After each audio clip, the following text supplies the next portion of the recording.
कुछ ही देर में हमारे मुख्यमंत्री जो उत्तर प्रदेश के हैं योगी आदित्यनाथ जी, उनका आगमन होने वाला है। क्या क्या तैयारियां थीं और लगभग कितनी तैयारियां पूर्ण कर ली गई? हमारे लिए और बाराबंकी जनपद के लिए बहुत सौभाग्य की बात है कि आज जिनके मार्गदर्शन में उत्तर प्रदेश नित नई ऊंचाइयों को छू रहा है, ऐसे आदरणीय योगी आदित्यनाथ जी का बाराबंकी जनपद पर आगमन हो रहा है। हम सारे कार्यकर्ता उनका स्वागत करने के लिए आतुर हैं कि कितनी जल्दी वो आ जाएं हमारे बीच में और हम सब लोग उनका स्वागत करें। कार्यक्रम की तैयारी की दृष्टि से अगर देखा जाए तो आज एकात्म मानववाद के प्रणेता पंडित दीनदयाल उपाध्याय जी की एक विशाल आदमकद प्रतिमा का अनावरण करने के लिए उनको आमंत्रित किया गया था, जिसमें उन्होंने स्वीकृति प्रदान की और आज हमारे बीच में आने वाले हैं। हमको लगता है कि बाराबंकी जनपद के लिए ये गौरव का क्षण होगा और बहुत सारी जो जनपद में योजनाएं चल रही हैं उनके लिए भी आज घोषणा भी होने वाली है और जो परियोजनाएं चल रही हैं, संचालित हो रही हैं, उनके शिलापट्ट का अनावरण भी होगा।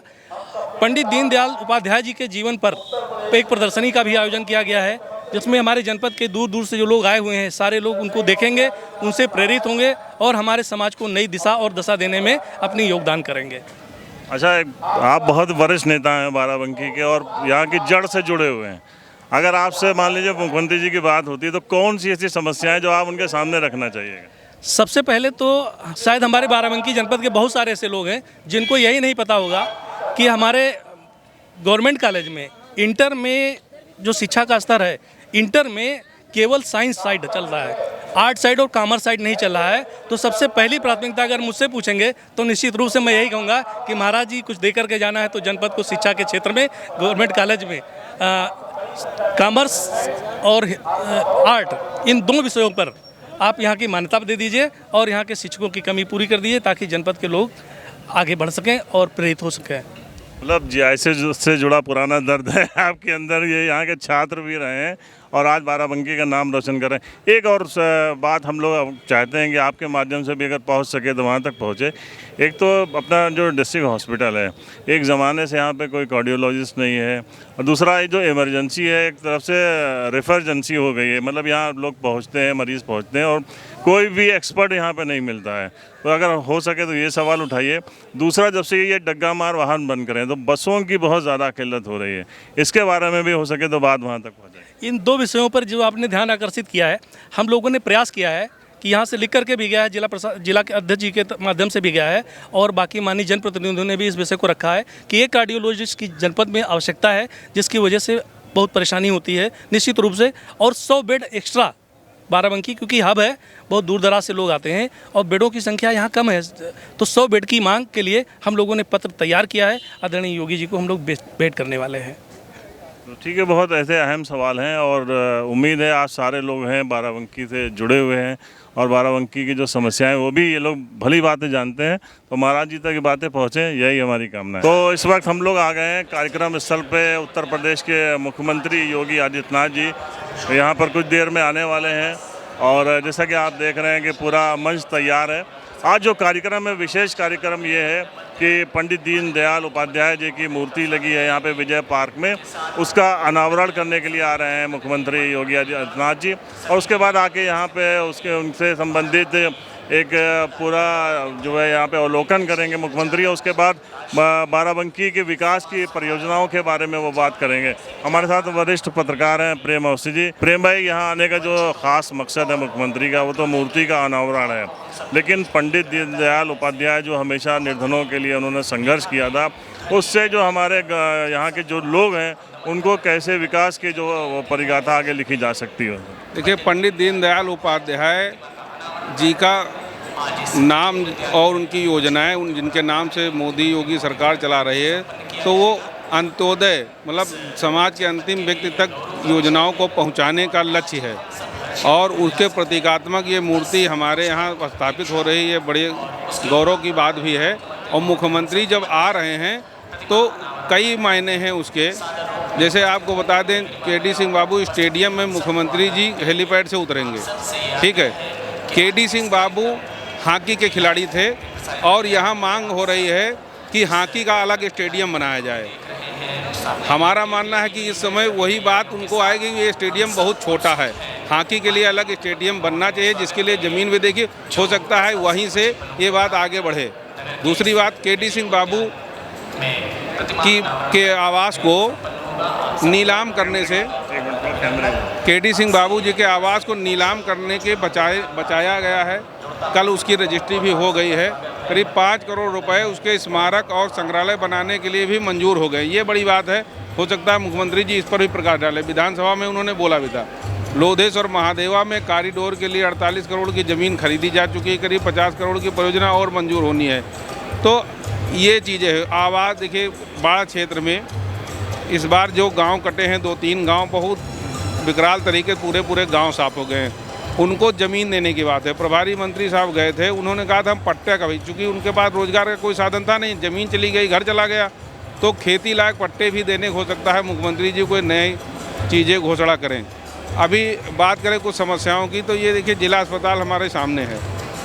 यहाँ सिटी स्कैन भी होने लगा है, अब अल्ट्रासाउंड भी है, डिजिटल एक्सरे भी होता है, चलता भी है, वरना दिक्कत हो लोगों को। लेकिन एक सबसे बड़ी समस्या है कि डॉक्टरों की कमी है। और सबसे बड़ी चीज़, हार्ट के डॉक्टर 4 साल से नहीं है यहाँ पर। रिटायर हो गए, एक संजीव वर्मा साहब थे, कभी घंटा 2 घंटे के लिए बैठते हैं बगल में, तो मिल जाते हैं। लेकिन अब जिला अस्पताल में होते तो तमाम लोगों को उससे फ़ायदा मिलता है। ये इशू है यहाँ का। तो इस तरह से मुख्यमंत्री का आगमन जो है विकास को गति प्रदान करने वाला होगा, मैं समझ रहा हूँ। कुछ और भी चीज़ें प्रशासन ने तैयार कर रखी हैं, जैसे सप्तऋषि आश्रम, भगवान राम का गुरुकुल कहा जाता है वहाँ, उसके विकास के लिए भी 2-2.5 करोड़ की परियोजना नगर पंचायत सतरिक ने तैयार की थी। अब हो सकता है उसका भी कुछ आज मुख्यमंत्री जी करें। तो पर्यटन और धार्मिक और कुल मिलाकर सामाजिक और सांस्कृतिक विकास के लिए मुख्यमंत्री जी का आगमन कई मानों में आज बेहतर माना जाएगा। हाँ, बिल्कुल सही कह रहे हैं प्रेम अवस्थी जी। और सबसे जो बड़ा कुछ जो हम लोगों की बेसिक समस्याएं हैं, वो जैसे इन्होंने ज़िला अस्पताल का मुद्दा उठाया है, बहुत अहम है। अस्पताल में हमारे इक्विपमेंट्स हैं, बड़े अच्छे इक्विपमेंट्स आ गए हैं, लेकिन जो कमी है कि वहाँ पे स्पेशलिस्ट नहीं है।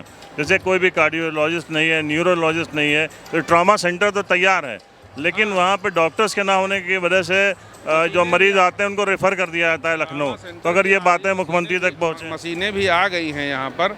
अब देख लीजिए महिला अस्पताल में 100 सैया का अस्पताल ये नया इधर बिल्डिंग बनी, लेकिन यहाँ भी महिला डॉक्टरों की कमी हो गई। तो ये जो डॉक्टरों की कमी है, इसको दूर करने की ज़रूरत, क्योंकि हम कहीं नहीं है तो कुछ CSC PSC में जहाँ पर दूरस्थ हैं कुछ मैनेज किया जाए, तो ताकि व्यवस्था चलती रहे। CSC PSC पर भी कुछ अल्ट्रासाउंड नहीं है जैसे, और एक्सरे भी नहीं है, एक्सरे मशीन है तो टेक्नीशियन नहीं है। तमाम समस्याएं हैं कुछ। बिल्कुल, ये बेसिक समस्या। और हम लोग रोज़ देखते हैं जब से डग्गा मार वाहन बंद कर दिए गए हैं, उसके बाद जो बच्चियां लखनऊ जाती हैं, लाइन लगी रहती है। पूर्ण बात है, ये कोई नई बात नहीं है। हम 8 साल पहले खूब सिटी बसें चलती थी। अभी देखिए ये ब्लॉक मुख्यालय है देवा शरीफ, देवा तक के हर चिन्हट होकर बसें, इलेक्ट्रॉनिक बसें जा रही हैं। और यहाँ परिवहन मंत्री जी आए भी थे 2 बार, उन्होंने ये आश्वासन दिया, लेकिन अभी तक नहीं। इलेक्ट्रॉनिक बसों से कम 3-3.5-4 हज़ार जो डेली पैसेंजर हैं उनको फ़ायदा होगा। और ज़्यादातर स्कूल कॉलेज वाले और डेली नौकरी करने वाले लखनऊ से हैं। और ये कोई नई बात नहीं होगी। ये करेंगे तो हम लोग पुरानी बात को ही दोहराएंगे। और इससे समस्या ये है कि ट्रैफिक वो बसें आती हैं डग्गा मार वाहनों और निचलने नहीं पा रहे हैं। तो दिक्कतें ये हैं कि हमको इलेक्ट्रॉनिक बसें या सिटी बसें चलनी चाहिए पहले की तरह। तो ये मांग अभी हम लोगों ने कुछ यहाँ के जो डिस्ट्रिक्ट के स्थानीय नेता हैं उनसे भी इस बारे में बात की थी। और ये जो यहाँ के मुद्दे हैं जो जनता से सीधे सरोकार वाले, तो हम लोगों का प्रयास होगा कि वो पहुँचे मुख्यमंत्री जी तक, और उसके बाद ये सब समस्याएं हल होना बहुत ज़रूरी हैं। यहाँ के इंफ्रास्ट्रक्चर को मजबूती प्रदान करने का कार्य, पब्लिक ट्रांसपोर्ट की बेहतरीन सुविधा का लाभ प्रदान करने का कार्य, और उसका लाभ भी बाराबंकी के वासियों को प्राप्त होने जा रहा है। वैसे भी बाराबंकी को इस बारे में सौभाग्यशाली है। एक और प्रदेश की राजधानी लखनऊ है और दूसरी तरफ श्री अयोध्या धाम है। दोनों के बीच में बाराबंकी। विकास वहां हो या यहां हो, उसके लाभ से बाराबंकी को कोई वंचित नहीं कर सकता है। और बाराबंकी इन योजनाओं के लाभ से आगे बढ़ेगा, इसमें कोई संदेह अब नहीं होना चाहिए। यहां पर खास तौर पर बाराबंकी की जो पहचान बनती है, श्री लोलेश्वर नाथ मंदिर महादेवा को एक नई पहचान देने के लिए प्रदेश का धर्मार्थ कार्य और पर्यटन और संस्कृति विभाग लगातार कार्य करने जा रहा है। और अब काशी विश्वनाथ धाम की तर्ज पर, अयोध्या धाम की तर्ज पर महादेवा का भी एक बेहतरीन कॉरिडोर बनाने के सामने हम अग्रसर हुए हैं। बहनों और भाइयों, एक तरफ महादेवा धाम को उसकी पुरातन पहचान दिलाने का कार्यक्रम, दूसरी तरफ हॉकी इंडिया को अपने समय में दुनिया के अंदर एक नई पहचान दिलाने वाले इसी माटी के लाल भारत माता के महान सपूत श्री केडी सिंह बाबू की स्मृतियों को भी बनाए रखने के लिए उनकी पुश्तैनी कोठी को, यानी उनकी जो हवेली थी, जो उनका बंगला था, उसे सरकार ने लिया है। और अब केडी सिंह बाबू और हॉकी इंडिया का एक भव्य स्मारक बनाने की तैयारी वहां पर होगी और हॉकी से जुड़े हुए खेल के प्रदर्शन और उनके कार्यक्रमों को आगे बढ़ाने का कार्य अब सरकार करेगी। राम स्नेही घाट के पास एक बेहतरीन इंडस्ट्रियल कॉरिडोर भी हम लोग बनाने जा रहे हैं। याद रखना, हजारों नौजवानों के लिए नौकरी की सुविधा हम इसी बाराबंकी में पैदा करेंगे। वैसे भी हमारा बाराबंकी तो औद्योगिक दृष्टि से भी, शैक्षणिक दृष्टि से भी और प्रगतिशील किसानों की दृष्टि से भी काफी अच्छा कार्य कर रहा है। पद्म पुरस्कार से सम्मानित श्री राम शरण वर्मा जी भी तो इसी जनपद से हैं, जिन्होंने, देखिए, पढ़ाई महत्वपूर्ण नहीं होती, व्यवहारिक जीवन में व्यक्ति कैसे जीवन जीता है, अगर इसका उदाहरण देखना है तो श्री राम शरण वर्मा जी उसके उदाहरण हैं। एक प्रगतिशील किसान के रूप में पूरे देश के अंदर उन्होंने एक नई पहचान बनाई है। इस जनपद का एक पोटेंशियल है। तो अब यहां की सड़कों के बेहतरीन रखरखाव के साथ साथ उनके सुदृढ़ीकरण की भी कार्य योजना के साथ सरकार ने कार्य करना प्रारंभ किया है। आज यहां पर एक तरफ अच्छा इंफ्रास्ट्रक्चर का लाभ यहां मिलेगा, स्टेट कैपिटल रीजन का लाभ बाराबंकी जनपद को मिलेगा। केडी सिंह बाबू के नाम पर खेल की एक नई राजधानी के रूप में बाराबंकी विकसित होगा। तो बाबा लोलेश्वर नाथ मंदिर के कारण एक बेहतरीन कॉरिडोर भी धार्मिक पर्यटन की दृष्टि से बाराबंकी जनपद को प्राप्त होगा।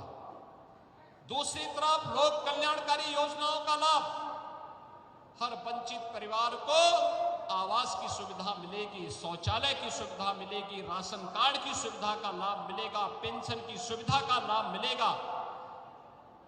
हर बेटी जो पात्रता की श्रेणी में आती है, मुख्यमंत्री कन्या सुमंगला योजना से वह लाभान्वित होगी।